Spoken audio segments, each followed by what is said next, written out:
Alors, par rapport à Une famille à louer, est-ce que tu as écrit le scénario déjà en pensant à des acteurs? Oui, à Benoît Poulvord, hein. C'est vraiment écrit pour lui, en pensant à lui. On avait donc fait ce film Les Émotifs Anonymes il y a 5 ans.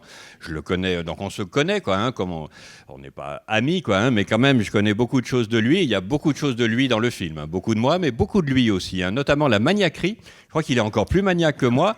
Et c'est vrai qu'une fois chez lui, donc il habite à Namur, vous savez, dans une belle maison, parce que lui est riche, contrairement à moi.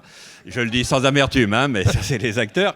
Et c'est vrai qu'en pleine conversation, je le vois tout d'un coup quitter la pièce et j'entends et je le vois revenir avec un petit aspirateur pour aspirer un peu de terre que j'avais sous les chaussures. Et Virginie Efira, alors j'avais pas pensé à elle en écrivant, hein, j'avais personne en tête. Et puis c'est en voyant des films, hein, comme toujours. Hein, j'ai beaucoup aimé 20 ans d'écart, hein, et j'ai remarqué en elle hein, ce talent quoi à la fois comique et plein d'émotions et plein de vérité, qui m'évoquait un peu les actrices américaines hein, que j'adore. Hein. Le film est quand même très lié à ma culture, à mon goût anglo-saxon. Quoi. Donc même à Julia Roberts, à Cameron Diaz, ou alors aux grandes comédiennes de la grande époque de la comédie, Ginger Rogers, Katharine Hepburn. Et elle est capable d'y aller. Mais lui aussi, quoi, c'est vraiment des acteurs merveilleux. Alors, est-ce que c'est l'esprit belge hein? Moi, je crois un peu quand même. Hein. Par rapport aux acteurs français, ils ont moins le souci de leur image. Hein. Et même Benoît Poulvord, il est capable quand même, c'est pas rien quand même pour un garçon quand même, de sortir en pyjama, comme ça, en pantoufles de cuir et tout ça. Donc, et même, voilà, avec la lampe frontale, il me dit, t'es sûr quand même, je vais être ridicule. Et je lui dis, écoute, moi je suis comme ça à la maison. Il me dit, ah d'accord. Et tout cas, je trouve qu'il n'y a rien de plus beau quand même, hein, d'essayer de faire rire les gens sur des sujets. Enfin, parfois il y a des choses un peu douloureuses dans le film. Hein. Finalement, si on y réfléchit, elle, c'est quand même des difficultés matérielles, sociales, mais psychologiques aussi. Hein. Tout le monde se moque d'elle dans sa famille.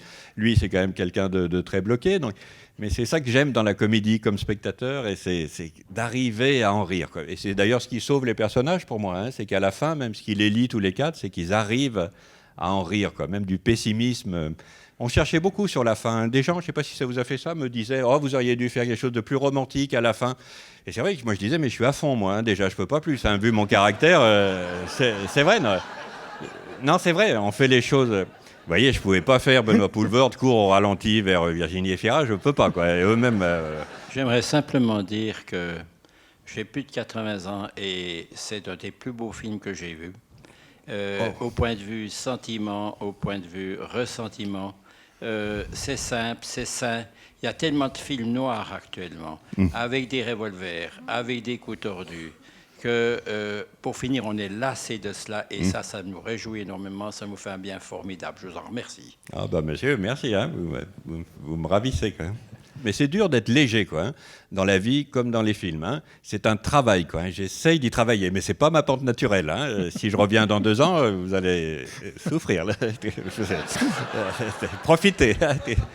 Mais on voudrait faire davantage, hein, quand même. Hein. Mais c'est un travail, quand même, hein, d'être léger. Quoi. C'est ce que Paul André apprend un peu, quoi, hein, grâce à Violette, qui a quand même ça, quoi, ce talent de vie, quoi, hein, que moi j'ai pas toujours. Vous voyez, cette foi dans la vie, quand même, cette joie hein, dont on va parler peut-être demain, mais qui est si importante pour moi, quoi. Hein. C'est ça qui fait surmonter les difficultés. Hein.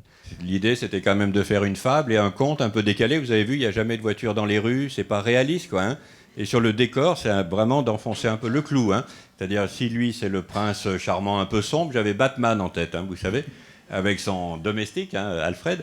Et donc, on a cherché cette maison plus froide que froide, plus grande que grande, qui est du grand architecte Mallet Stevens, qui est une maison à l'ouest de Paris.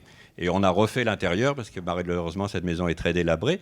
Et donc là, c'est que des lignes. Et la maison de Violette, j'avais vraiment en tête ces maisons justement américaines qu'on voit dans les films américains sur le prolétariat américain, en bois, de plein pied. Et il n'y en a pas beaucoup autour de Paris. Et le repéreur en a trouvé une qu'on a repeinte. Et on a fait l'intérieur en studio, quoi, hein, pour le faire tel que je l'avais en tête, quoi, hein, avec des couleurs. Mais c'est vrai que la référence était beaucoup Erin Brockovich, quoi, hein, très, très chaleureux. Et la maison de la mer, c'est la maison de Psychose, un peu, quoi, de Hitchcock. Ouais, Hitchcock, voilà. Mais là, c'est pareil. Hein, ma mère et tout, quoi, c'est pas du règlement de compte. Hein. Non, en plus, là, Ce n'est c'est pas... vraiment pas ça. Hein. J'espère que ça passe pas comme ça, hein, parce que c'est douloureux quand même. Hein. Vous savez, quand on vient d'une famille où il n'y avait pas d'échange, quoi. C'est-à-dire c'est pas qu'il n'y a pas d'amour, hein, vraiment pas, mais c'est qu'il n'y avait pas de toucher, quoi, hein, d'élan. Tout est retenu. Hein. Et c'est vrai que c'est difficile après de s'en sortir de ça. Et avec la mère et tout, j'ai essayé de suggérer, quand il ramasse les débris, que peut-être quelque chose viendra. Mais quand on me dit « Oh, c'est dommage qu'il n'y ait pas une résolution avec la mère », il arrive à un moment donné, c'est pas possible quand même. On ne peut pas faire que des happy end quand même. Merci beaucoup, Jean-Pierre. Non, c'est moi, toujours un grand bonheur Merci. de vous recevoir à Bienne. Merci. Merci beaucoup. Merci.